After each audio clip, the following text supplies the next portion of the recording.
Panginoon, lumalapit po ako sa inyo ngayong oras na ito, dala ang bigat ng pusong sugatan at pagod.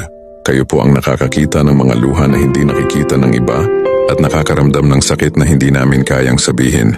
Lord, sa mga panahong hindi namin maintindihan ang mga nangyayari, turuan mo kaming magtiwala sa plano mo.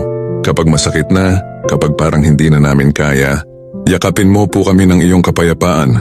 Gabayan mo kami, Panginoon, na sa halip na magtanim ng galit, ay matutong magpatawad. Sa halip na mawala ng pag-asa, ay matutong umasa muli.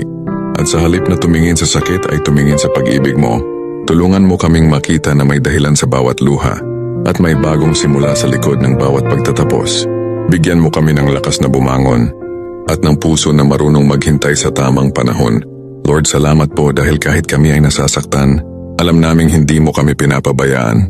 Sa bawat hakbang namin, ikaw ang ilaw na gumagabay.